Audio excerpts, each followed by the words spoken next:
There's a lot of people here that's very close to my heart. Johan Smith, a mentor of mine, DF, Christopher, François, Tinus, en Colin. So, dis vir my lekker om hier tussen my mense te wees. It's a huge honor. I'm certain that some of you expected a very scientific presentation about breeding, and then you're at the wrong place. Breeding is extremely simple. So today I'm going to tell you, I'll try to show you the things, how I approach farming. Just for some background, it's not to, the only reason I'm standing here is because I have made possibly more mistakes than all of you together.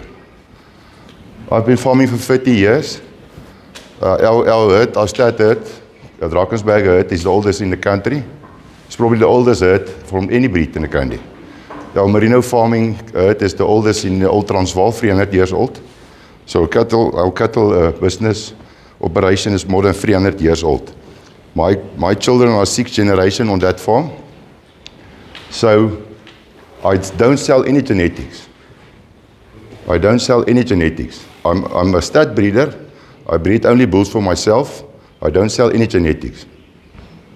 So the thing I want to tell you, commercial farmer, up and coming, new commercial farmers, when you identify a potential bull breeder or someone you want to buy cattle from, and apologies for my English in advance. Dave will understand my English. You must first identify the breeder. Integrity and honesty.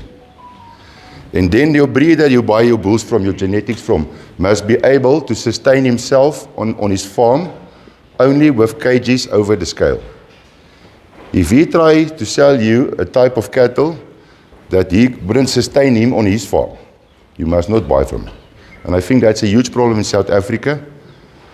People are selling genetics, and they make money from the genetics, but they're selling it to commercial farmers. Now, I'm obsessive about commercial farmers. I want to keep that guy on the farm. I want to keep you on the farm. That's my obsession. I have no jealousy I have no politics about any cattle breed. You will never hear me mention any cattle's breed. It's about the right type of breed. So you must identify a guy that's able to sustain himself on the farm with cages on the scale sold per hectare, not the bull prices. If your intention, by the way, congratulations with your choice of breed. I genuinely think the Boran is one of the best breeds that can be, because of the ability to adapt, his hardiness and low cost. And that's important. Ek sê dit nou vir julle, dis belangrik hoe ek dit noem. Ek gaan net so 'n bietjie oorslaan Afrikaans doen. It's important, dis belangrik ek dit vir julle sê, want jy as boerhanteler moet gaan vir jouself sê, wat was jou oorspronklike besluit, hoekom jy die boerhand besluit het? Wie kan vir my sê, hoekom het jy die boerhand besluit? Why? Dis 'n inheemse ras, so hy is aanpasbaar oor ons hoë reënval en lae reënval. Dan het jy 'n klein kalf en 'n koei. En die moeder instuk van die eerste is uitsonderlik. Okay, there you hear it, eh? So, to summarize, op te som, it's a low-cost animal. So you must be cautious not to let your cost run away with yourself. It's a low-put animal, you choose it. So ek verstaan nooit hoekom kies iemand 'n bees soos die Boran oor lae koste en dan probeer hy hom teel soos 'n hoë koste ras. François het nou gesê, as jy R2 minder kry, if you get R2 less at the feedlot, but your feeding cost or your cost are the same as that guys that get R2 more, you are in trouble. If you get the same for a calf at the feedlot and your cost is the same as his, you are in trouble. Your cost must be a lot lower. What is die grootste determinator what is the biggest determinator of profit?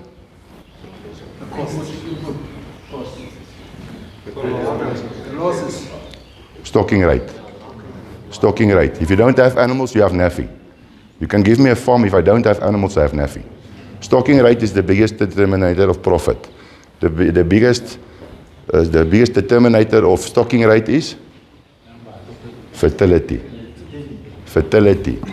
I tell it to you, and it's just a bit of background because it's going to get important. So fertility is the biggest determinator of stocking rate.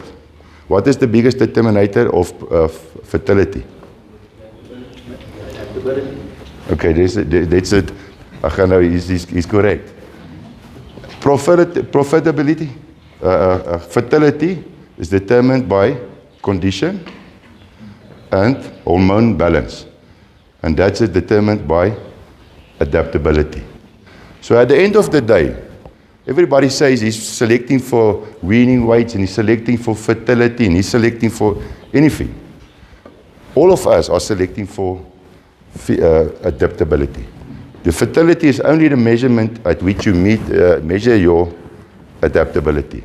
Professor Jan Bonsma said adaptability is more important than the fertility, and that's correct. That's correct. So adaptability, and there's not a lot of breeds that are better adapted than the Boran breed. Okay, so ek gaan nou 'n bietjie Afrikaans praat, as julle nie omgee nie. Maar fuck it. You must please ask me if you don't understand. Ja, yes, nee, ek is nou op, klaar. So I'm going to tell you what I'm doing in my enterprise. There's not such a thing as a bull.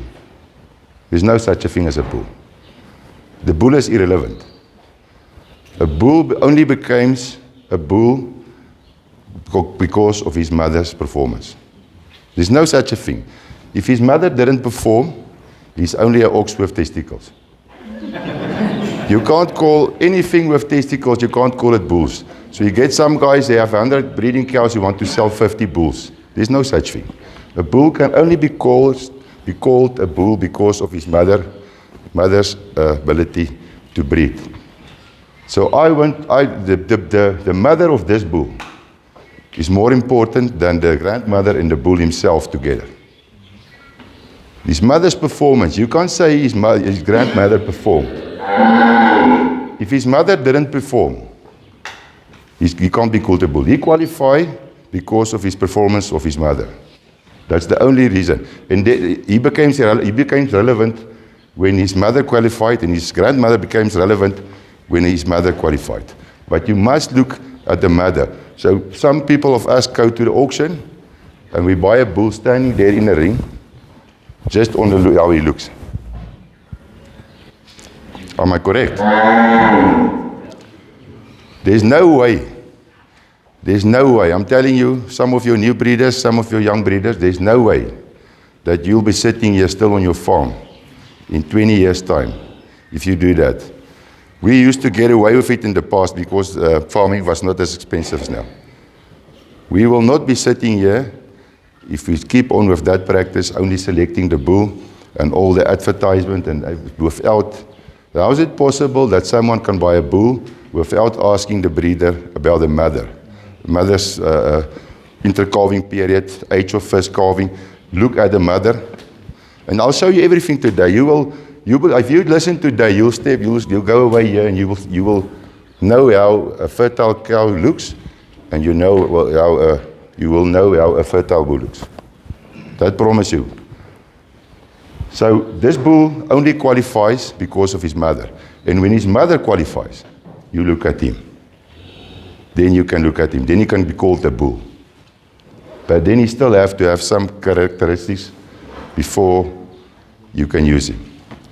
So let's start with the bull. Manlik en vroulik, male and female, direct opposite.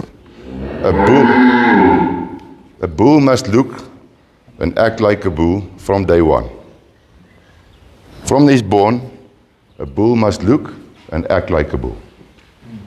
En 'n female, so dit gaan oor die bull se hormoonbalans. En hier's 'n ek gaan nou 'n bietjie net weer Afrikaans doen. Wat baie belangrik is, as die bulkalf gebore word, moet hy van dag 1 af optree soos 'n bul. Hy moet lyk soos 'n bul en moet optree soos 'n bul. 'n bulkalf wat gebore word, en hier's die ding wat baie mense fout maak, nie in hierdie ras nie, maar van ander rasse. 'n bulkalf wat gebore word met hierdie verskriklike bespiering is 'n rooi vlag. 'n Bul se bespiering moet kom, is testosteroon gedrewe, soos hy mature, moet sy bespiering kom. As hy bespiering van geboorte aftoon, is dit 'n rooi vlag. Sy bespiering kom met maturity, soos hy ontwikkel. So met 'n female, presies, 'n female se hormoonbalans is weer bietjie moeiliker, is bietjie meer gekompliseerd. Hulle hormone is bietjie de mekaar. Female is not as simple as a bull. A female hormone balance is a bit on and off. The moment she gets pregnant, she starts to look like a female. But the bull calf's muscling must come from testosterone. So, sy wil my nie kans gee. Soos ek reg verstaan, as die kalf gebore is, en hy baie goeie bespiering, is nie weer 'n goeie ding. Nee. Bespiering met 'n bul se bespiering is testosteroon gedrewe. 'n vers kalf wat gebore word met bespiering is klaar groot rooi vlag. Eintlik 'n vroulike dier wat verskriklike bespiering wys enige tyd van haar lewe is 'n rooi vlag. So 'n vroulike dier kan vleis dra, maar sy moet nie bespiering toon nie. 'n manlike dier se bespiering moet testosteroon gedrewe wees. En dit is 'n baie belangrike punt. As ons nou hierdie twee bulle gaan bespreek, sal jy verstaan wat ek daarmee bedoel. Maar ek sê nie 'n manlike bul kan nie bietjie bespiering wys nie. Maar jy weet, toe Mike Tyson gebore is en jy gebore is, julle baie dieselfde gelyk. Toe hy nou later sy testosteroon in werking skop, toe begin hy anders lyk. So 'n bulkalf se masculinity moet ontwikkel soos die testosteroon kom. Maar dan soek jy die bul wat dit eerste het, nie. Die bul wat eerste die manlike eienskappe toon, ons sal dit nou baie mooi behandel. Hier is nou 'n uitstekende voorbeeld. What happens, so just to come back to the feedlot. You are selecting for the feedlot. You are selecting the bull calf with the best growth direct. So that's totally wrong. If you want to make a big mistake and stay on the farm or lost your farm, you must select for growth direct. Look at the example there. What happens? Wat gebeur met 'n bul as jy hom kastreer? Ja. Jy vat sy testosteroon weg en hy ongroei en vrym, né? Dis nie ek wat so sê nie, dis 'n wetenskaplike feit. Testosteroon onderdruk beengroei. Daar's 'n tipiese voorbeeld van as jy 'n os kastreer, gaan hy aanhou groei. Na alle waarskynlikheid het daai hierdie bul baie hoër, jy kan sien hoe hy optree ook. Baie hoër testosteroon vlakke as daai bul. Kyk daai bul se hoog, sien julle hoe hoog is hy op die been? You see that bull there? This bull is short and stocky. High testosterone. Testosterone suppress skeletal growth. So you see that. Am I small because I've got lots of testosterone?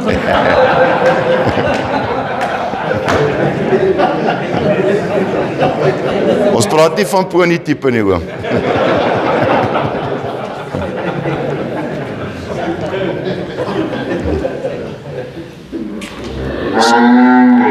So if a bull is high in testosterone, he will not grow in size. He will grow like that. He will put on meat. A bull's, I mentioned condition, ek het nou gesê kondisie, maar julle moet dit nie verwar nie. 'n Bull se kondisie kom van vleis af. Hier's 'n baie belangrike punt. Jy weet, ons doen nou groeitoetse, groei direk, dan selekteer ons bulkalf. Dink mooi oor dit. Ons vat hierdie bul, ons toets hom vir voer-omset-verhouding, ons toets hom vir groei direk. Ons kastreer sy kalvers. Jy verander die hele hormoonsamestelling van die dier. Ons kastreer sy kalvers en ons sit hulle in 'n voer. Ons sê, ons het hom getoets vir groei en vir voer-omset. Hoe weet ons wat is die effek van die dat ons hom gekastreer het, sy kalvers gekastreer het? Enigste manier hoe jy hom vir voer-omset kan toets is sy kalvers met hulle testes intact in die voerkraal sou sit. As jy volg wat ek sê, dis dieselfde met vet.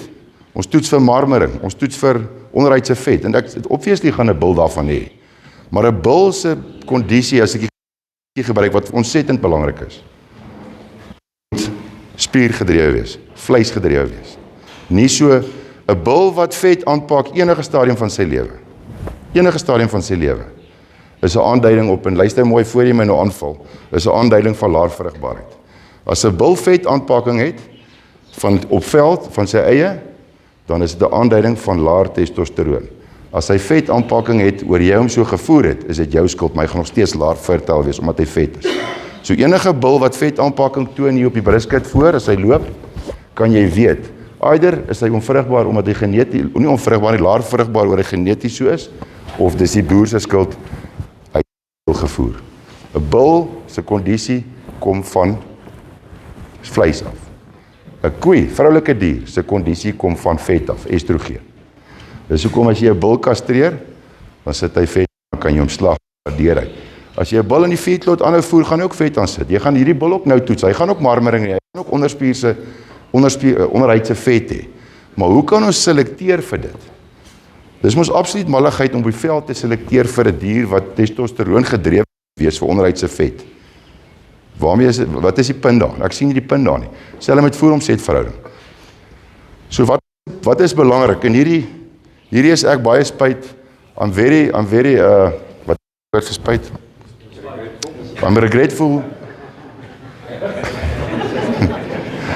I'm very regretful for the fact that I only learned this very late in my life. So just give you some background. So I've been farming for 50 years. I've got 2 breeding seasons with cattle and sheep, 3 breeding seasons per year. So over 100 times in my life, I needed to decide which bull or which ram to use. 100 times. 5 times a year. In 50 years. I needed to decide to select which bull and which ram. I have ate more than 39,000 sheep with my own hands in my life. And so now people come to my farm and they say, your sheep must be perfect because you ate 39 hours over a period of 15 years. No, because more times than I have used the wrong ram more times than I used the right ram. Because I didn't look at the mother.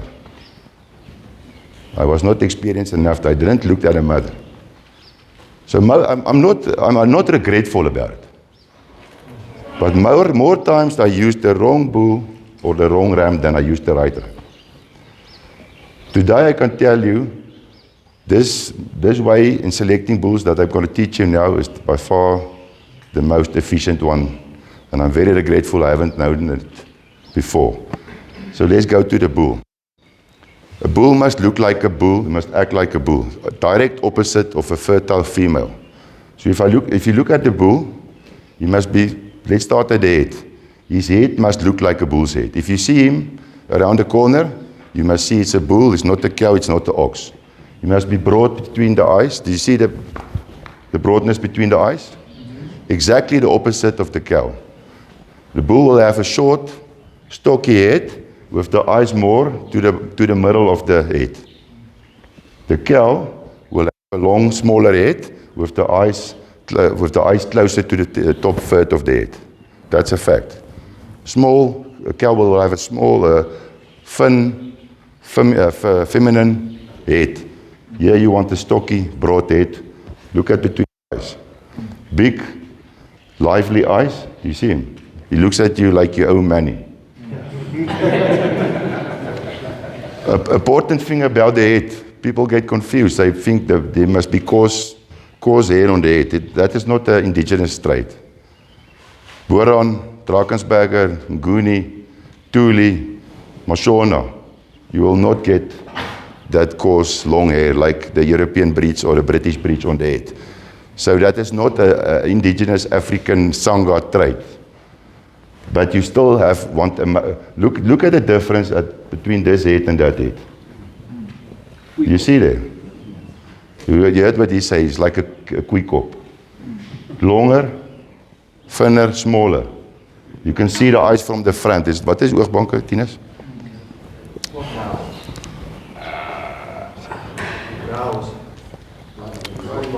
Oogbanke. You know what this? Eye banks.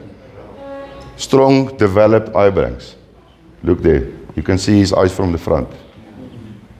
Look at the difference. Small, stocky, short, stocky, long, thin.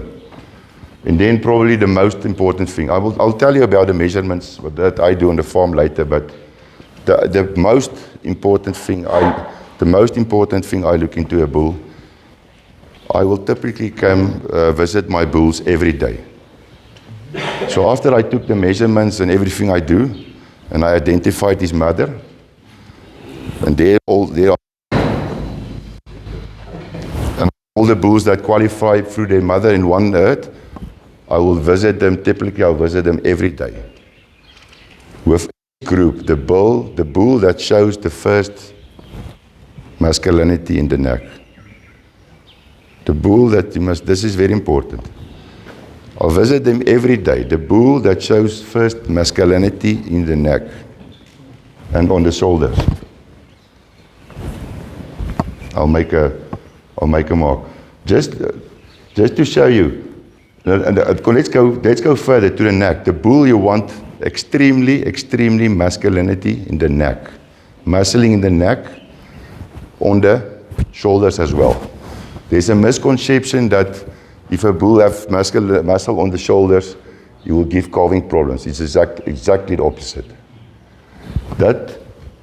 If that shoulders are meat, muscle, you will breed exactly the opposite females. I'm not talking about bone. If that structure, it's bone structure, then you will get calving problems. He can be as broad as he like there in his neck. He won't give calving problems. He will breed exactly the opposite. So there's a misconception. Some people say if you stand in front of him and you can't see his stomach or his ribs, he will give calving problems. That's not correct. This can be as big. Look at the difference between these two bulls. Van Sail, wil jy hom nie bietjie draai dat net? You will see if you see them from the front, you will see the difference in masculinity on the shoulders. Look at how, can you see that all? Look at this bull.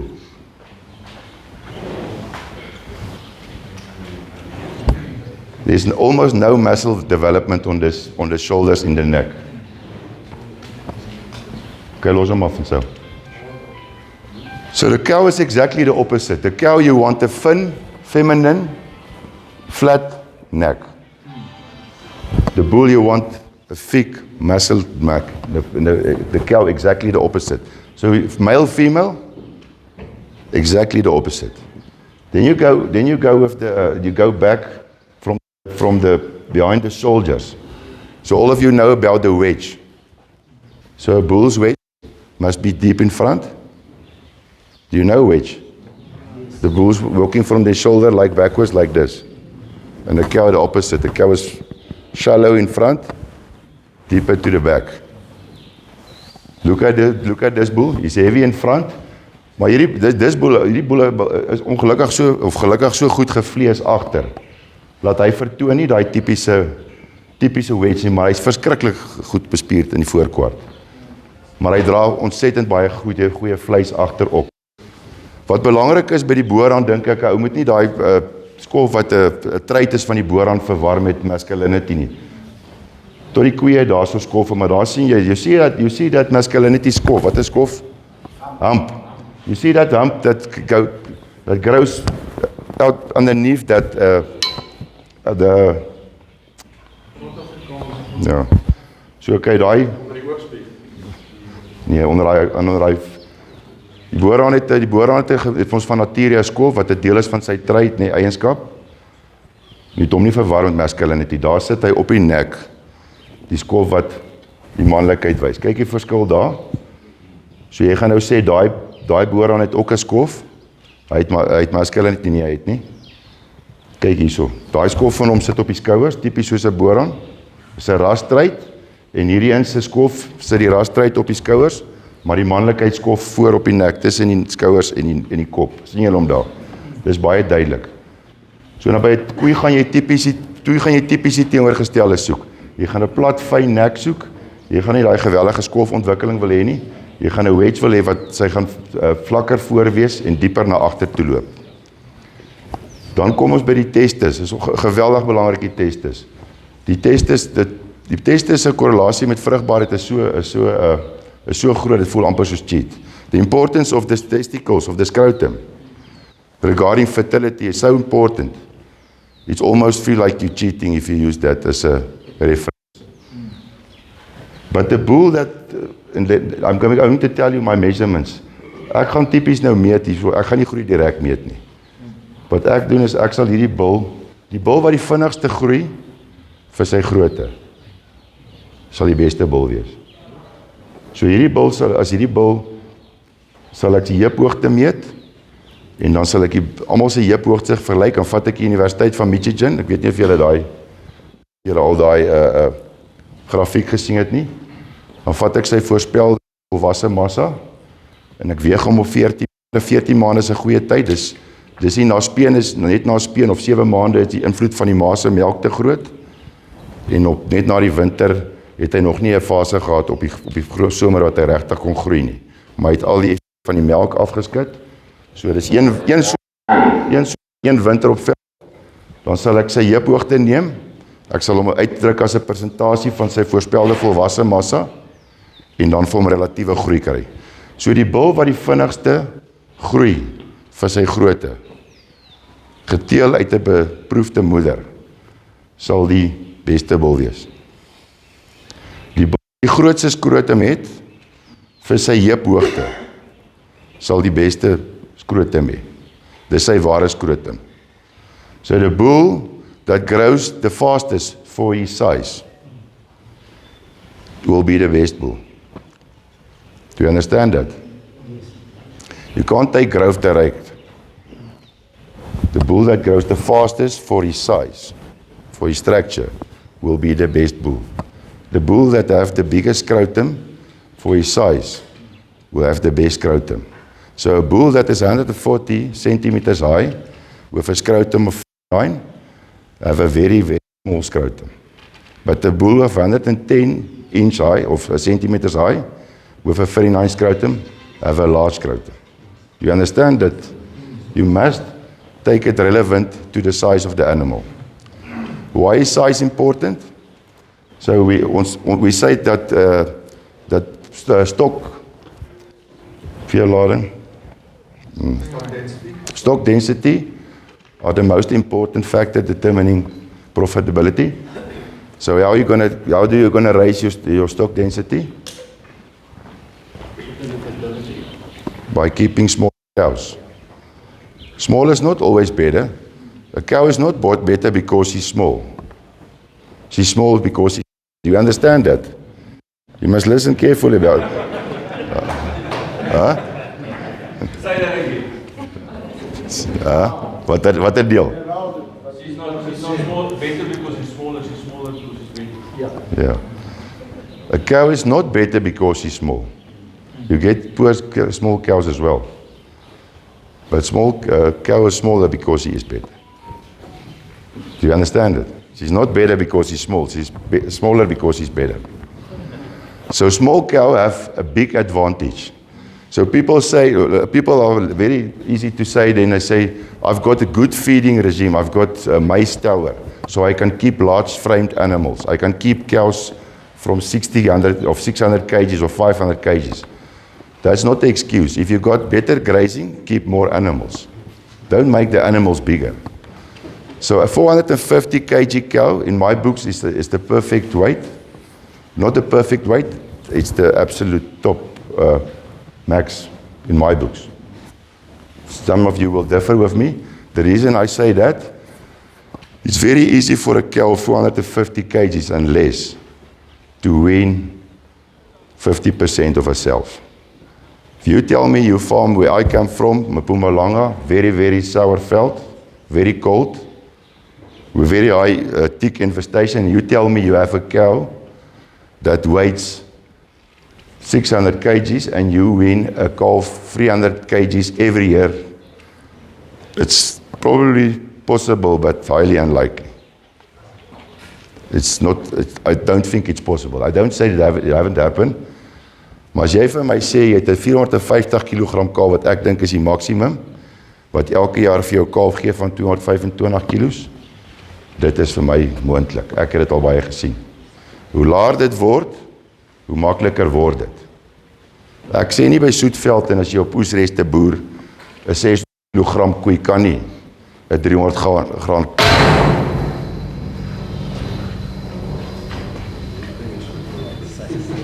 300 kilogram kalfs. 300 kilogram kalfspeen, maar it's highly unlikely. Do you understand that concept? So a 450 kg calf, a cow, will be able, most probably will be able to wean a calf every year, extensive on veld of 225 kgs. That is 50% of her own mass. It's possible at a low cost. But it's highly unlikely that a cow of 600 kgs will wean a cow extensively, calving every year, that weighs 300 kgs, 50% of her weight. So you're going to feed 200 kgs mahala, unnecessary to get the 225 or 250 kg calf. I don't say it's impossible, it's highly unlikely. While you're talking about that, what are your weaning weights, just out of interest? 210. Out of what weight? Cow, 450 cow? Cows, 439. So it's 50%. Just underneath 50. So he asked my cows average 439. So, and the weaning weight's anything between 205, 210. I've got, sometimes if I've got 240, 250, it's a skip cow. Or either a calf died the previous year. Or she's about to skip. If he hasn't skipped already, she's about to skip.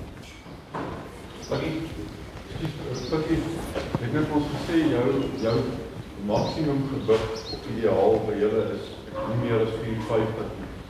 Wat is jou persoonlike ideale gewig by julle? 430. Yeah. So I'm a bit guilty. I always think about the commercial side. You must remember, I'm not selling genetics. So I try to have a commercially accepted product for the feedlot because I sell my calves to the feedlot. But you people, even if you get for any breed, they're 2 rands less. Your cost is like Francois said, your cost must more than double make up for it. The fact that you can sell pregnant heifers must more than double make up for it. The fact that you can carry more animals per hectare must make up more than double. Why are you worrying about 2 to 3 rands less for only your bull calves?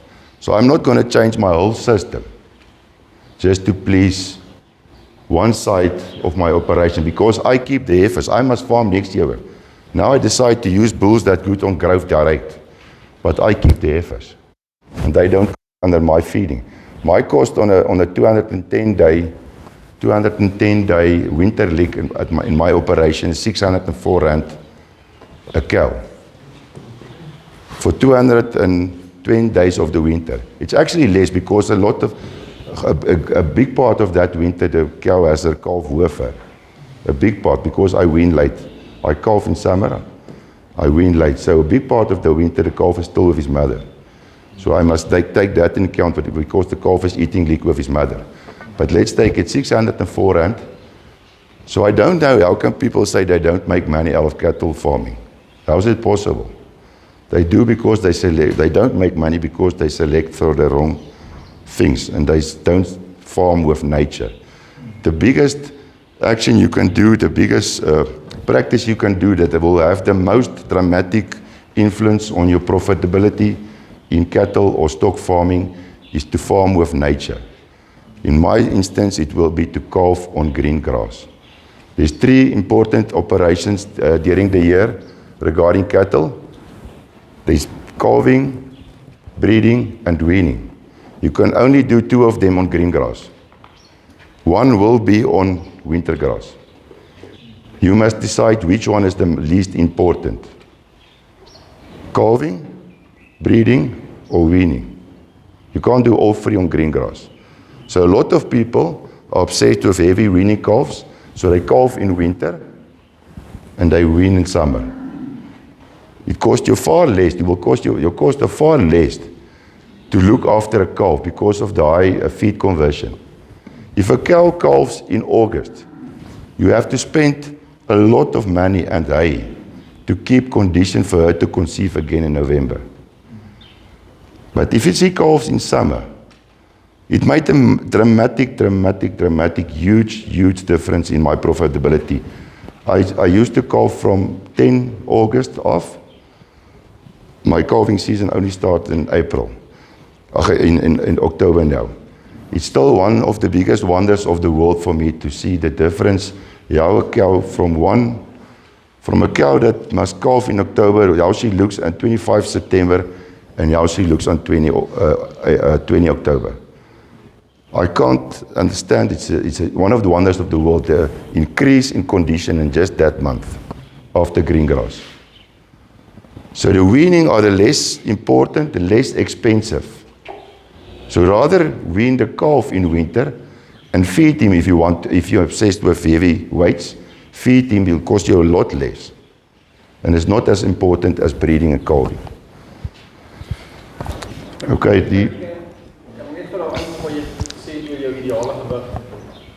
think it's really important that we must understand the stud breeders.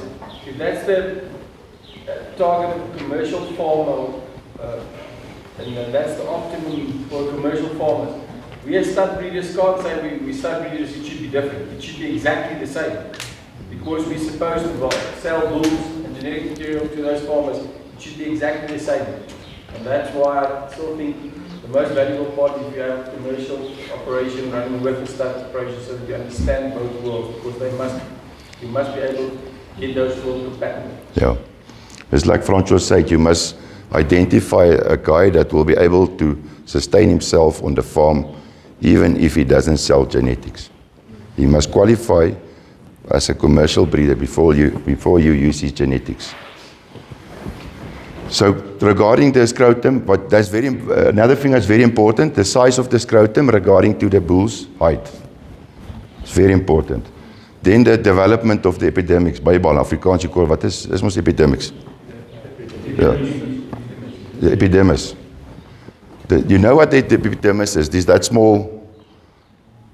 Do you know that epidermis? That's that small, like ball-like testicle underneath the scrotum. So they must be very, very well developed. If you stand behind a bull, you must see them from a distance. That's it's almost more important than the omtrek, the omtrek van the size of the testes. So the development of the epidermis are almost more important than the size of the scrotum. He must be able to control his scrotum. If I stab him with the stick, or he's running, and his scrotum is swinging like that, hitting his knees, he will get injured. It will affect his quality of his semen. If you stab him with the stick, or he's running, he must be able to pull up his scrotum, and when he relaxes, he must release it. So you will see this bull, the difference between this and that bull. If you stab that bull, you will immediately pull up his scrotum. So scrotum are extremely important. Then the size of the length of the bull and the cow are correlated with more meat and are also correlated with fertility, as well as the distance from the hip to the sit bone. And I think that's a thing dat is 'n ding wat baie underestimate word. Gaan kyk bietjie by jou eie koeie wat baie vrugbaar is. Kyk na hulle almal se lengte van die heup na die sitbeen. Stem jy saam? Dok. Jy sal bitter min koeie sien wat vrugbaar is wat nie 'n goeie lengte van heup tot sitbeen het nie. Selfs by die bil. Kyk die verskil tussen daai bil, kyk hoe lank is hy. So jammer, hulle is bietjie wild. Kyk die verskil daar tussen daai lengte van daai bil se heupbeen en sy sitbeen. Hey. Do you see the difference? Do you see the difference from the hip bone to the sit bone? Sitpin. Ek wou sê dit klink nie reg. So let's start, ons vat gou saam, summarize. This difference between these bulls. That is extremely high testosterone, fertile bull that will make you money on the veld. you will breed exactly the opposite females. Exactly the opposite females that are very fertile. This bull, look at the difference in head. Stocky, big, lively eyes, broad between eyes, masculinity in the neck. Look at the difference. Look at the hump. Look at the hump there. Look here, no hump. No hump between the shoulders and the neck. No hump. Long fin head. No muscling. No masculinity in the neck. No muscling on the front leg and the shoulder. Look at that muscling in the front leg on the shoulder. If you buy a bull in auction, you want to know if the muscling you show is only fat or feeding or it's genetically.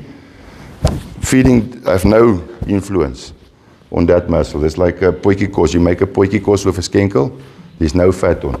So regardless of how much feed you add, that muscling show on the front leg is a genetic muscling. You can feed this bull as much as you like. You won't put on muscle on the front leg. Okay, let's go. Kom ons gaan van daar. So you see the difference in the front quarter. That's the biggest challenge we have. Because in all likelihood, if you have these two bulls on a catalogue, the one nearest to you will have the better. Growth. Yeah, growth. Yeah, only growth. Yeah, growth. Yeah, on the back, the smaller bulls, these Dan's ICP is 336. 336 days. Yeah. So it's just So can I ask a question? Is there some of you that takes the EPDs or the breeding values very seriously? Obsessed with it? I don't say you must not use it. I ask, is there someone here? There is no use talking about it. Is there someone here that put a lot of weight of emphasis on? Yes, my Engels is eintlik so kak. Huh? A lot of. Is there someone that put a lot of emphasis on the breeding values, EPDs? Be honest. It's okay.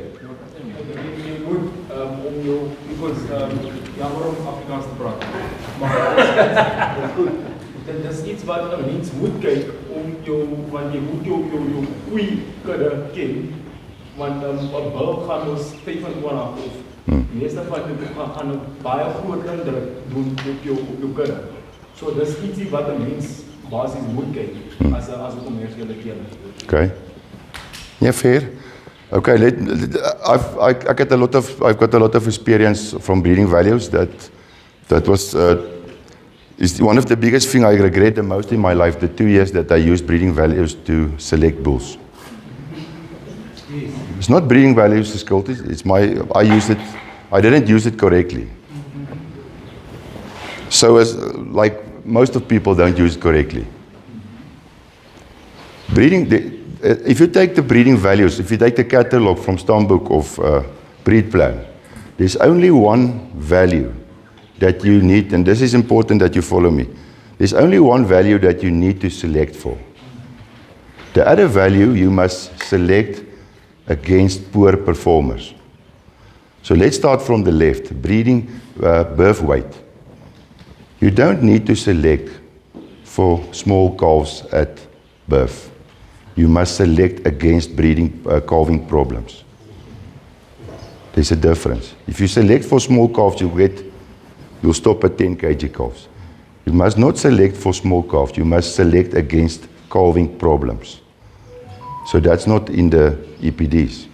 The second one, you don't have to select for milk. You must select against poor milk, low milk. So you don't need to select for the cows with the highest milk. You need to select against the cows with the lowest milk. Let's go to growth. You don't need to select for growth. You need to select against poor growth. Fertility is the only thing that you actively need to select for. The other ones you only select for poor performance. Fertility. So if fertility is in place, everything else will be in place.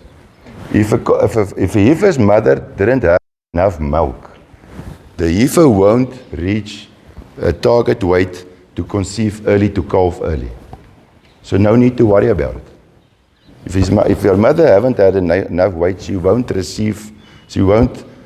reach a target weight to conceive at the right time. Same with growth, exactly the same with growth. So there's no need to worry. Everything falls in place when you select for fertility. So we in South Africa, our commercial farmers, most of the commercial farmers say stud farmers as well, they say they select against poor fertility because they slaughter cows, skip cows. That's not correct. If you slaughter cows that skip, you're not selecting for fertility, you're only selecting against poor fertility. So most people select against poor fertility by slaughtering skip cows, and then they do everything in their power to put a low fertility bull back again on that cows. That's a fact. So I'm slaughtering my skip cows, and then I select a bull for growth direct, and big and size and everything, and I put him back on the cows, just to slaughter the calves again. Do you understand what I say? So there's a difference between selecting against each a trait or actively selecting for it. The only trait that you need to select for is fertility, because fertility is the measurement at which adaptability is measured. And we all are selecting for adaptability at the end of the day. So let's go, there's two bulls. Look at this bull, front quarter. Look at his rumen capacity, ribsprong. Look at his veld machine. Look at his length of his hip to his sit pins. Look at his frame size. Ek dink nie hulle verskil. I don't think they will differ much in weight.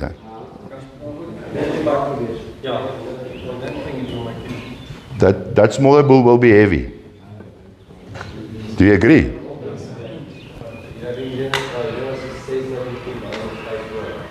610, 520. Ouderdom?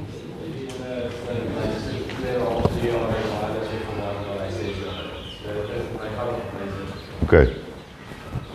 So the bull that is the heaviest for his size, grows the fastest for his size in his group. You can't take a 2-year calf and compare it to a 5-year-old cow. You can't take a skip calf and compare it to a cow that calf every year. You must compare him in a group. 2-year calvers in one group, 3-year calvers in one group, mature cows in one group, cows over 12 years in one group. Then you can compare it, because there is such a thing as epigenetics. Epigenetics is the influence that the environment has on the expression of genes. So a cow that calves on 2 years, calf will never look like a cow that calves on 6 years. You can't compare them. You must measure them in their groups. Okay, kan ons die volgende inbring? Is there any questions about the bull? Of the hoofs. So you want? Most cases with other breeds, the complaints of the comebacks on bulls is because of the hoofs. Ne? So what?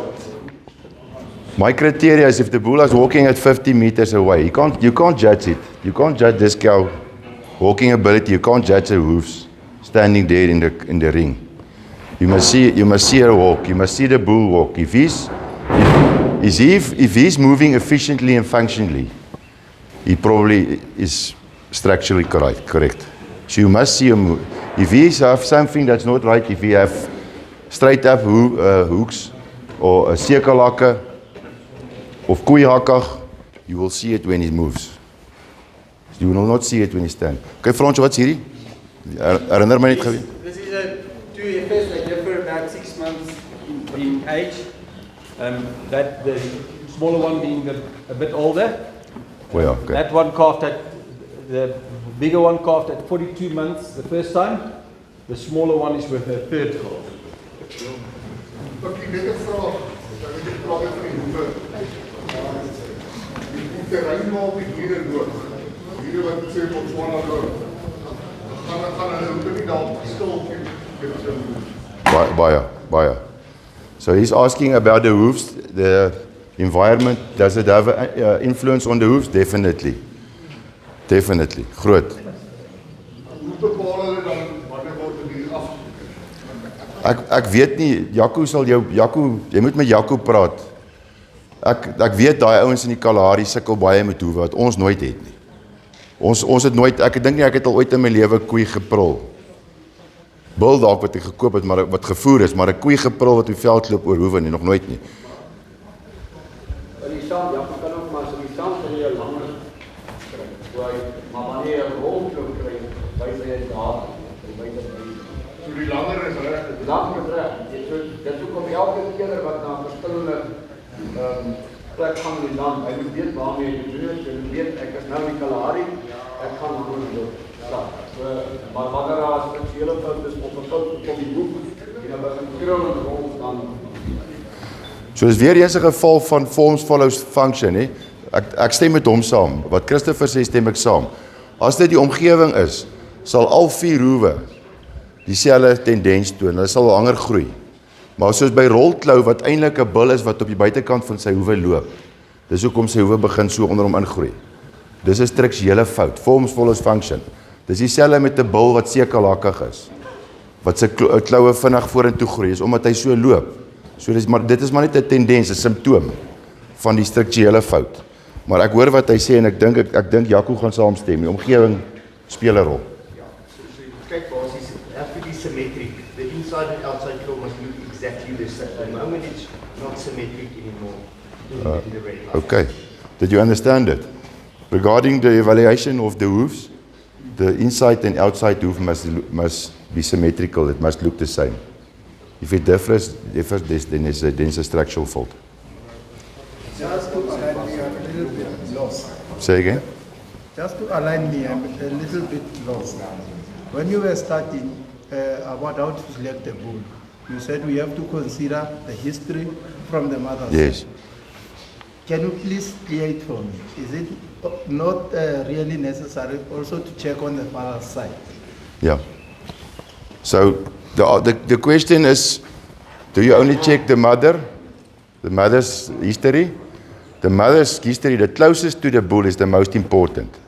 For example, if a grandmother calved every year but a mother isn't performing, the grandmother's history is irrelevant. So if the mother calves every year, then the grandmother's history became relevant. The closest to the bull.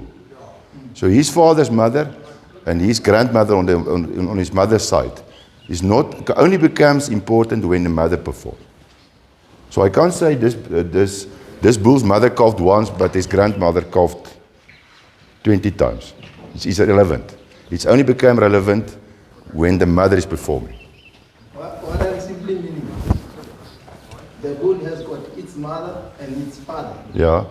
Now, why when selecting a bull must we only mostly consider the mother's side, not the father's side? The father's side as well, the father's mother, but the bull will never be evaluated for calving them. You can only evaluate his daughters. So yeah, he will never be that's why I say he's not as important as the mother. He only becomes important when the mother qualifies. But he will never be measured for the really important traits in a farming, and that's calving and raising a calf. He will never be measured. Only his daughters will measure. So the closest thing to him is his mother. If you have daughters, you can evaluate his daughters. So you will evaluate his grandmother and the mother's and the bull's own mother. And then you go on. If they are tops, obviously, how longer the pedigree of top performers, how more predictable it is. So if you've got a top mother and a top grandmother, it becomes very, very predictable. And you're more certain that you will get a top calf. But the mother must be a top performer.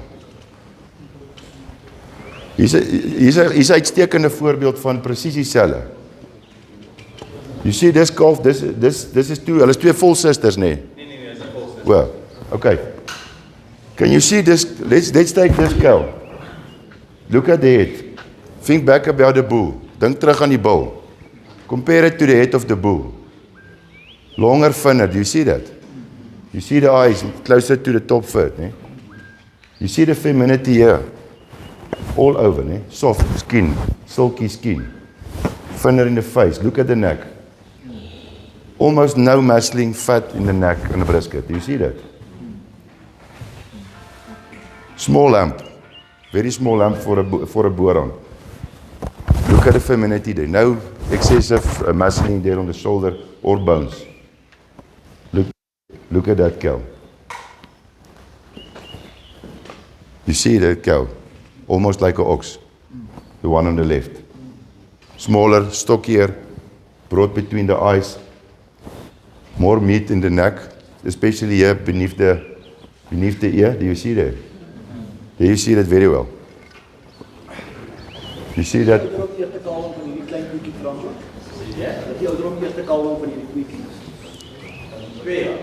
Dit hoeveel tyd doen normaal, 10 normaal gekap. Ja, dat probeer 40. Hier is die tyd derde. Ja. So for you, an up and coming and young farmers here, if you go to the auction, the point that Francois tries to make here, that is femininity. That's exactly the same, exactly the opposite from the bull. Can you see that? Everybody can see that. This is not exactly. If a bull breeds heifers that looks like him, you're in trouble. Red flag. They must look exactly the opposite. So if you up and coming and new and young farmers and old farmers go to the auction, you will probably buy this heifer because this is her cow. This is a calf. She only calved at 42 months. So that's 3 years and a bikini. 3 years and 6 months. There's no way you can make money out of cattle if she calves at that age. Then you must wait 4.5 years before you receive anything back from her. This cow is the same age. She calved 3 times. So a derde calf. This is a third calf. But you go to the auction, you buy that cow because she's heavier and her calf are bigger. But think about the reserve and the advantages. If you go, they estimate that a veldbeest, wat is veldbeest in a field beef cattle, produces 1,200 kgs of milk per autumn, per lactation. 1,000, listen carefully, 1,200 kgs of milk per lactation. So that is, if a cow weighs 600, that's double her own size. She produces in milk. The one that's skipped or have a dead calf at birth, can you think at the advantage in reserves she will put in the next calf? If she didn't have to lactate, produce 1,200 kgs milk per lactation, can you think how much reserves does that cow have to put in that calf? So you come to the auction, or in 2 years' time you buy that cow's bull calf because he's bigger and he's heavier and he grows better. You must look at the mother. So this cow is about 10 times more valuable than that one. Okay. Break him uit al. See, look at the height. Look at the height. I estimate this cow is about 450 kgs. Wat dink julle? DF 450. This one?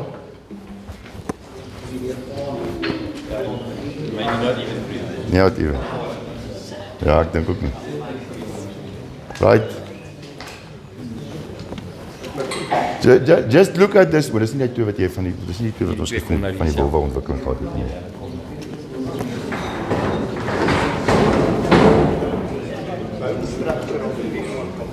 Ja.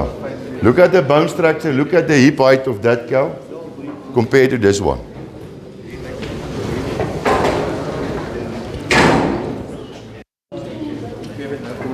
Sissies en het skiep, sy die baie mooi kalf, sy is aan een kalf. Okay. 'n voorbeeld. Dis is twee full sisters, né? This is two full siblings. The one that calf every year, and the one that's skipped. Is ek reg nie? Which one will you buy on the auction?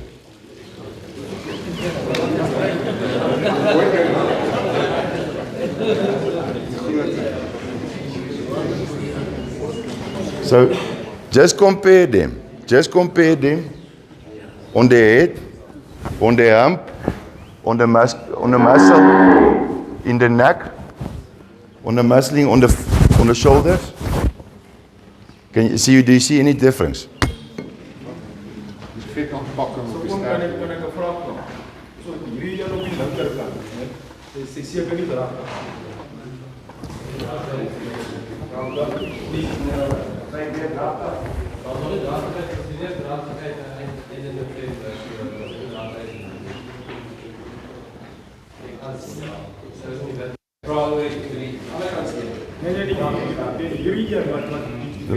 Sy weer draag daar.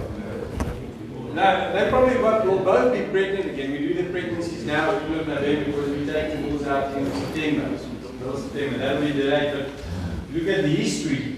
The problem with the history is that cow calf in here. This one's skipped. The example is, and this we see often at auctions. And on the farm, I mean, if you wean these two calves, and then you were going to select one. You can I know which one will be selected on the farm. So this is something that the commercial farmers and up and coming farmers must be very, very be aware of. You will be caught out. If you don't demand looking at the reproduction performance of the mother, you will be caught out. Be warned. You will buy this cow for a premium. You will buy her for a premium because she got a bigger calf. She looks more meaty. She's broad. She shows muscling here. You will buy her. And I one day asked the stud breeder, why are it so profitable to sell these cows to other breeders? He told me, honestly, he said it's a win-win situation. He said because if he sold that cow, that calved every year, there's a possibility she's going to the new owner and she's going to skip there because sometimes they just run out of steam.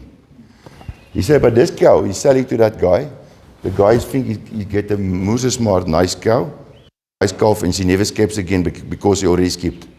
So everybody is happy. So you must be.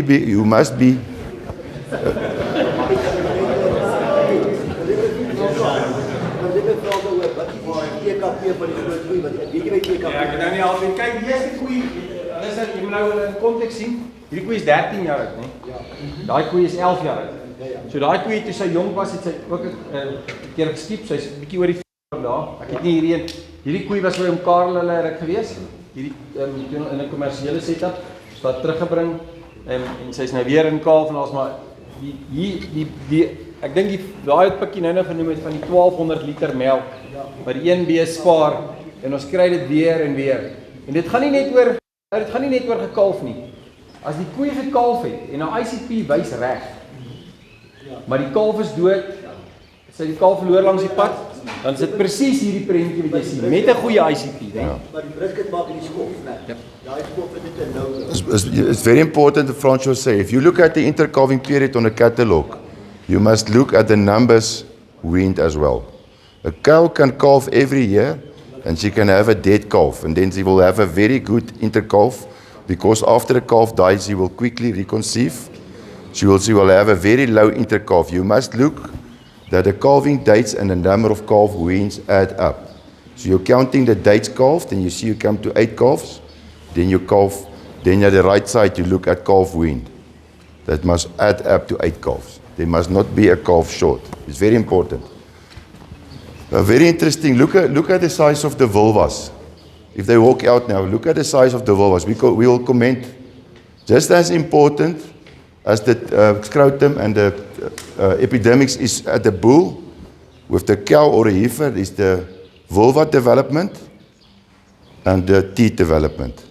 So just make a note if they walk out about these two cows. Okay, I think with young animals, those two go, I mean, they're correlated.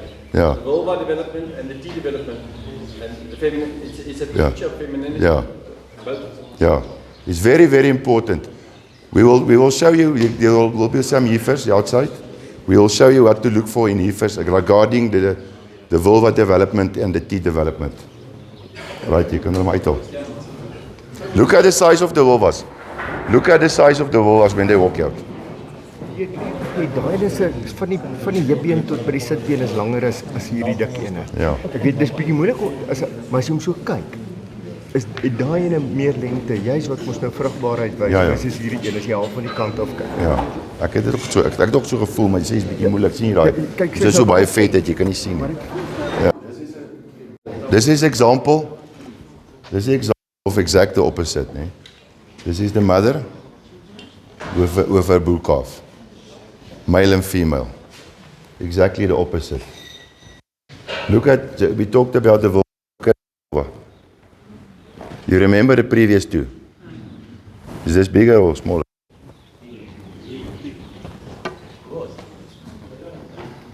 But the reason why this cow is here, and that's another prime example of the cow that people might discriminate against on auctions because they will say she's not carrying not enough meat, and especially at top line. You will find a lot in nature. You will find a lot that cows, top breeding cows, and this is very important. A top breeding cow that calves from early in their life every year seldom have a perfect top line. The top calf that calves every year, a cow that calves every year from early in her life will very seldom have it, even I don't know if it's even possible. Just how it's be. Just like I told you, if a cow skips, you start looking at the box. If a cow calves in her life and calves every year after that, for a start, let's begin at the shoulder. It's a scientific fact. Jan Bonsma will tell you, and if you read his books, because of the, wat is kambeen in Engels? Help met gou. Kambeen. The rugstring, kambeen. If the cow starts getting pregnant or starts cycling, it stops growing. So that's why you will get with this cow, of any or most extremely fertile cows, you will get, if she walks, shoulder blades. Ja, maar wat is die kambeen?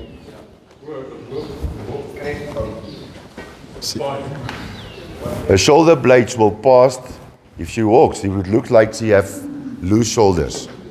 Her shoulder blades will pass the spine. So you will make big genetic mistake. If you look at that auction, you say, no, I don't like a top line. Look at the bull calf she bred. This is very important, especially if you're young and not experienced. People will take chances. That is a very, very, very efficient cow. That will make you a lot of money. That will keep you on the farm. If you look at her teeth, you look at her udder, you look at her vulva, you look at the history of reproduction, you look at the shape she lives, the femininity she has. Look at the bull calf she bred you. Met kan weer wat ongesê sê, nee. As jy nie verkeer as jy nou sê vorm of funksie. So as jy dit in ag neem, die ouderdom van die koei ook ag neem. Ek verstaan my presies. How the cow looks is not a prediction of her fertility. It's a representation of her history of fertility. So if I take an extremely fertile cow, heifer, I take her away from the bull, she will start looks like an ox.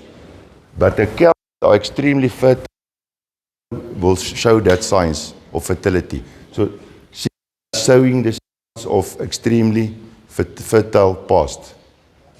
And that can confirm on the records.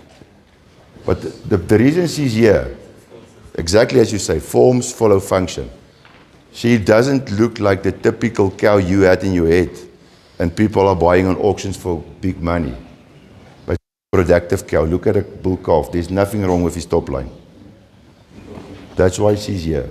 And hoe oud is die bou? This is 2019. Hoe oud is die koei? She's 2011, so she's 12 years with an ICT of 372 days. So if you asked me and I came in an auction I wouldn't have even to have to look at the reproduction records. I would just look at her, and I would know she's a very fertile cow. So wat kom sê is baie dat mens moet die sy kyk en ook die Visual. die typiese Visual, ja. Die manier hoe hy loop, sy liggaamskondisie. Ja. As hy 'n kalf gehaal het of as hy 'n kalf of as hy 'n kalf daar verloor het. Yeah, but listen, just summarize. You must compare apples with apples. So if you take the catalogue and you see she had 8 calves, she calved every year. You must first look if she weaned every calf. And then you must look at her and see if it's like that. You know that's true and that's... But if she doesn't look like, if she looks like a queen, you must search for the fault. There must be something wrong. Either she had a dead calf or she coming from a farm that have a very high energy leak or production leak or something. You cannot buy genetics from someone that have a better feeding regime than you. You must buy genetics from someone that have the same system or better than you. And the rule of thumb, how you compare it, you look at weaning weights and 12-month weights. So typically when I do a bull seller, I will ask him for his weaning weights. In my area, any breed, the 12-month weights is exactly the same as the weaning weights. That is just how it is, any breed. So if I wean 210 at my calf is 210 at weaning, he will be 210 at 12 months as well. So I compare it to the guy that I want to buy the bull from, and I see his weaning weight is 205, but his 12-month weight is 208, 280. I know you've got better feeding.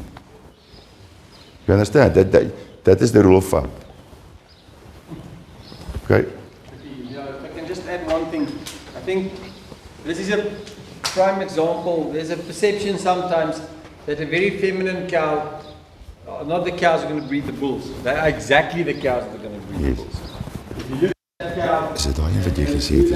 Is dit bietjie uitwy? Jy het mos nou gesê is dit die pil wat jy gesê het wat jy ook. Is dit tipies of so?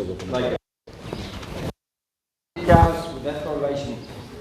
We tend to buy cows auctions like the previous red cow 107 and pay premiums for those cows. She will struggle. I think this is a prime example. And the other thing is that Pikkie's telling us all morning, the bull will look totally different than what the cow looks like. Totally different. But that bull should be able to breed these kind of. And that's what one should keep in mind. That it's always the opposite. A very clear opposite. So you must actually desire you want to breed cows like that. That's why you look first you look at the mother and then at the bull. But you can't buy this bull if you haven't seen the mother. You must consider the mother first. And if the mother is right, this is one Christopher made a remark this morning. This is probably one. He said this is one of the best bulls that you can see in Africa. I think we found one of the better bulls in Africa. In the Boran custody. This is a typical Boran bull. It all goes back to the dad. It all goes back to the dad. So if you showed me that cow this morning, I would tell you, there's no way that cow is not going to breed good bulls. And the nice thing about this cow, she's not that light.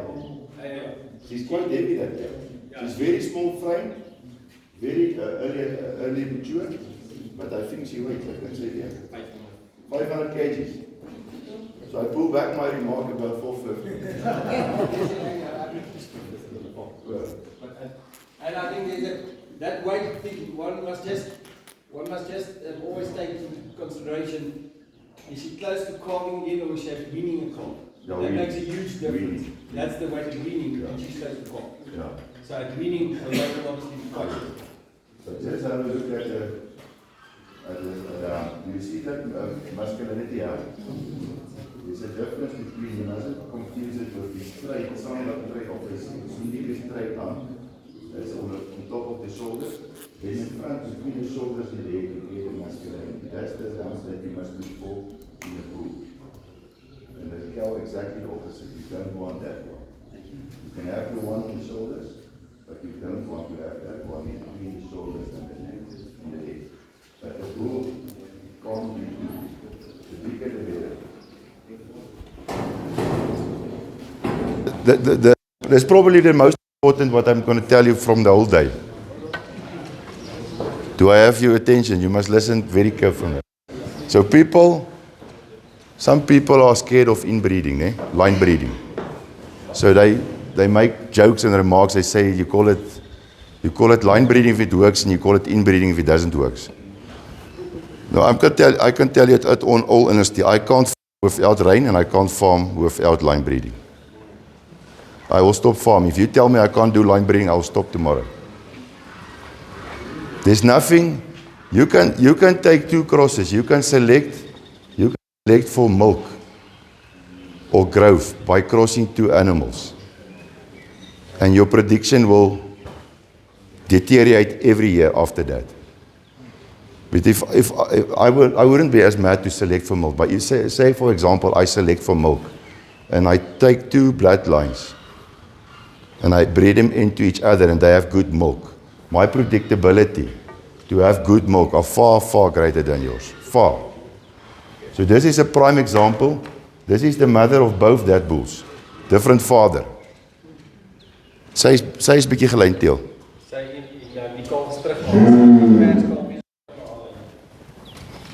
So this is a cow that's line breeding. Look at the predictability. Look at the two bull calves, both half brothers, same mother. This is the mother, different father. Even with a different father, the predictability are exceptional. Look at the frame size of that cow. This is a current calf. Do you understand the concept of line breeding? So it's far more predictable to breed. If I buy that cow, I've got a very, very good chance to breed something special out of her. Where in crossbreeding, it's like tossing a coin. Just one question. Jy is nou sterk op lynveling, nie? Sal jy dit van bulle en van koeie se kant, of het jy preference, sal jy? Ja, van die koeie af. Van die koeie af. And I think that is important, guys. If you do line breeding, a lot of guys take the bulls, 2459 and 2459, 786, 786. You must plan your line breeding from the female side, from the cow side. You can never test the bull. We are selecting for 40, and you can't test the bull. You can test the semen, but the bull will never calf. So the cow is more important. Right, ons is reg, dankie van sy. But look to the option when you buy that cow before you saw what you saw today.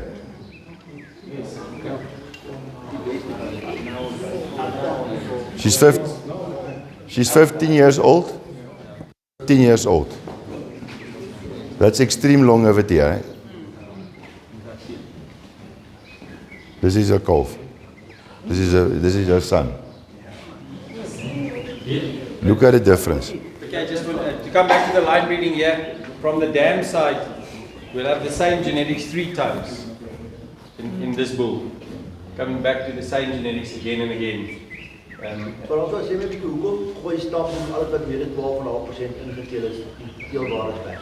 En hy het net gesê die predictability is beter, want hulle is ons nou weer beter geweet van altyd aan. Dan die al antwoorde trek die jaar ons voer nie te reken dat jy moet reg gewees. Maar hulle oortuig, want hulle sê teeling is verkeerd. Waarskynlik nie wees met hulle model, maar ek kan nie sonder doen. Nee, ek ook nie. Ek sien nou nog die perd en hy vers my wat geen teelwaardes gehad het.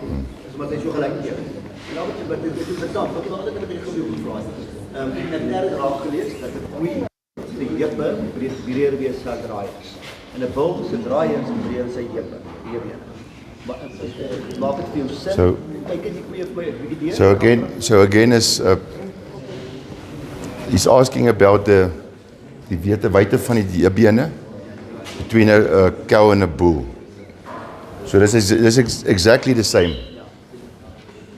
Mannelijk en vrouwelijk, male, female, exactly the opposite. If you sit next to your husband, your hips are wider than his, and his shoulders must be hopefully wider than yours. That's exactly the same. So by a cow you want wide hips, and a bull you don't want them. If you see a bull's hip bones, red flag. He must be wider here on the outside. Wat is hy? Draaibene. Maar wat is dit Engels? Fills. He must be wider at the fills. You see the fills there? Halfway down as at the hips. On a cow, do you see that? Exactly the opposite. Male and female, exactly the opposite. Male and female, exactly the opposite. So this is a very good example wat jy eintlik nou gevra het. Do you understand it? You don't confuse the jumping muscle with hip bones. If he's walking and he show that muscle on top there, it's not a bone. It's muscly. But if you see bone there, and either there, then it's on the fills. There's definitely a question mark about his fertility. And the same with the cow. The cow must be wider at the hips than the fills. Another interesting thing at the bull that you must definitely pay attention to, a bull must have a clean scrotum. You see that scrotum? You will see some bulls that have long hair on. Go and have a look. You will see the long hair. That's a sign of hormonally unbalanced. Some young bulls showed it at a young age and then it goes away, so you mustn't be too critical.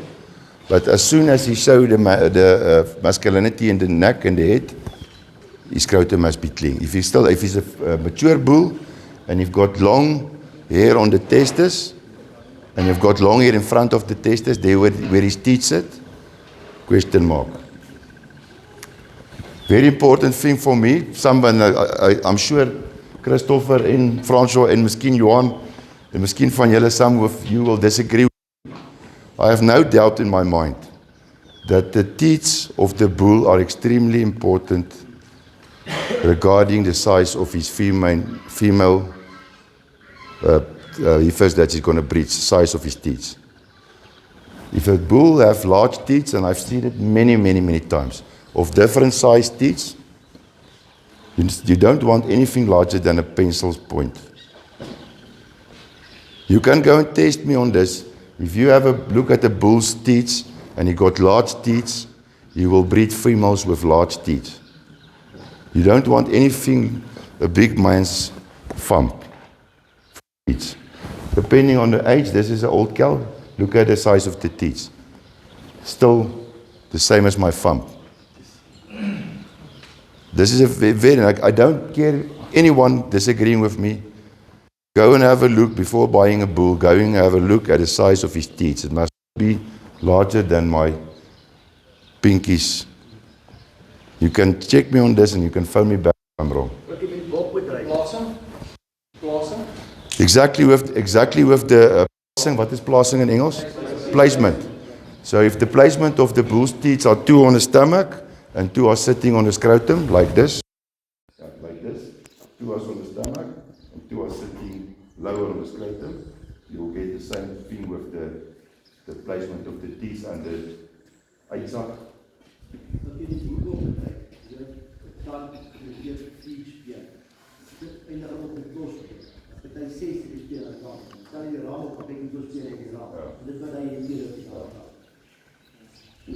You can check me en ek like it as ek sal like om verkeerd bewys te word. Maar there's definitely, I've seen it a lot of times, that the placement of the cow's teats, you can trace back to the placement of the bull's teats and the size of the bull's teats. You don't, again, male and female. Why would the bull have large teats? Not any one of us here, men, have large teeth. Must be small, as small as possible. If it's larger than this, you'll get large teeth with the cow that give you a lot of problems.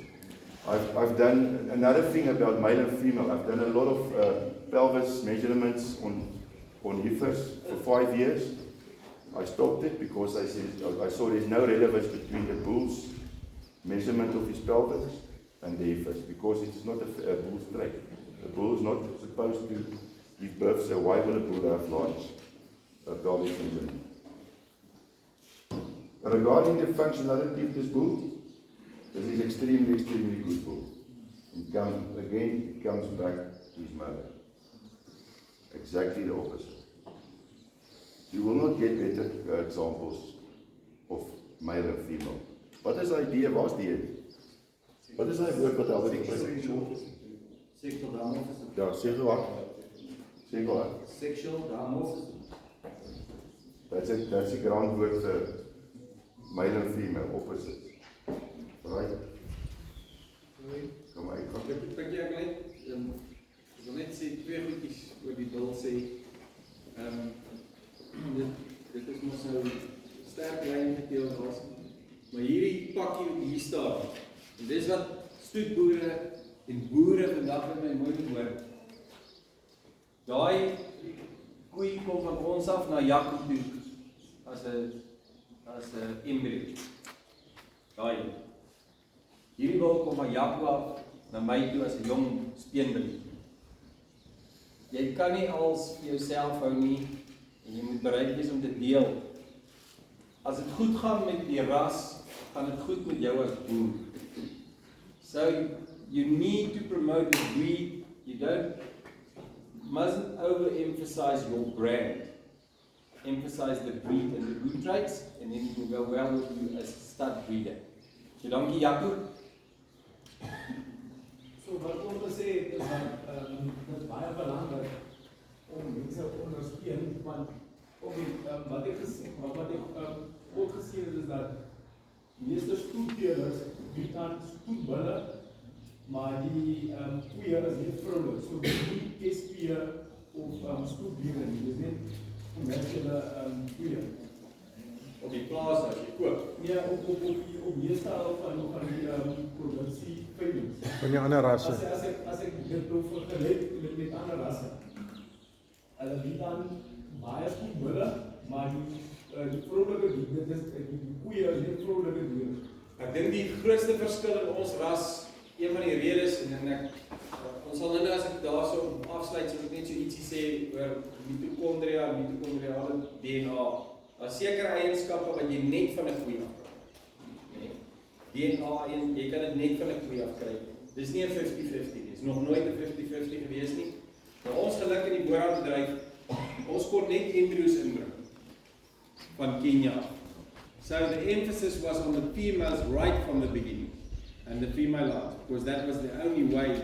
We couldn't import semen and put that on cows, and I say that's the best thing that happened to our breed. And the way we imported it to South Africa. The fact that we had to put all the emphasis on the females. And Pikkie, I think he reiterated it time and again today. That's the most important part. And that was the best thing that could have happened to us. Just want to ask, is there anything of significance with regards to the pigmentation of the scrotum? Like the darker it is, No, obviously the pigmentation in Africa is good on the roofs, on the eyes, on the vulva, on the scrotum, on the teeth, obviously there.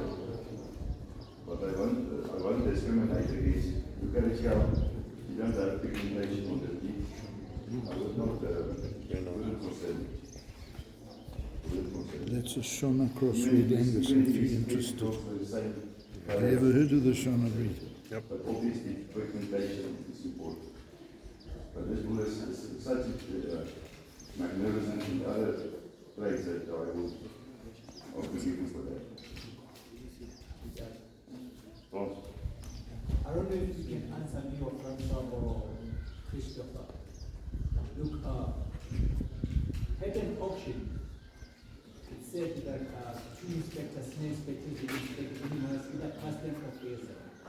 But what I read recently was that if an animal is paid at an auction, it is either be sold as a commercial, and it loses its SP status immediately, and that SP status will never be reinstated. Or the breeder takes the animal home and that anyone can still retain its SP status at the farm. In terms of consistency and the breed standard, how is that? How does that work? I can answer that. It's an easy explanation. Remember, we've got out of 288 breeders, we've got about, say, 30 breeders who are involved, apart from national sales, 30 breeders involved on at auctions. So now that guy's cattle have been approved at 2 years, and now he presents the cow or the bull at 5 or 6 years. And something has changed or developed, a fault developed from 2 years old to 6 years old. No one, the guy who's not participating in an auction, his cattle never comes up for a second inspection. So that's the only reason why it's just fair. If we want to do that, then we must re-inspect all the cattle of all the breeders every year. And that's simply not practical. And that's the reason for that arrangement. So because the guy's not an auction, his cattle won't be subjected to a second inspection like a screening. And that's why we implement the rule like that. Just from a practical point of view. And I think it still remains a decent arrangement. Yeah, let's look at this cow talking line as well. Do you see the comparison with the previous one? That's how they look. They calf every year. Unfortunately, that's how they look. You must learn to like that.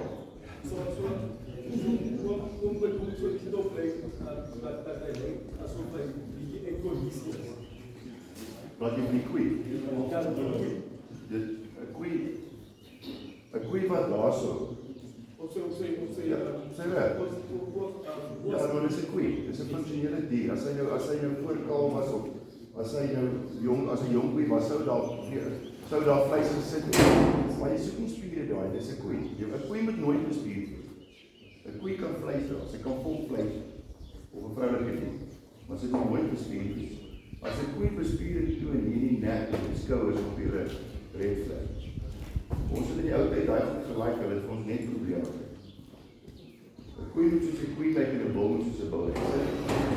Sy net daai kaal rug gee vir hierdie bul, kyk hierso. Manlike vrou, hoekom wil jy 'n koei se rug bespier en jy gaan eendag na lewe stap? Maar sy kan 10 jaar kaal.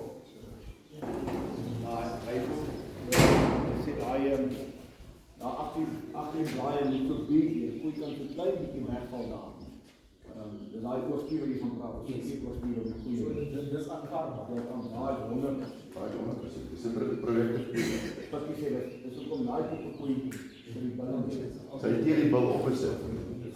As jy 'n bush koei kry, dan jy waarborg en jy want ek het 'n kursus gedoen laas jaar. Dit was interview en die oom, hy's 'n Santa boer. En ek het hom gesê as jy nou instap in 'n kraal, die slegste koei wat jy sien, is die beste moeder.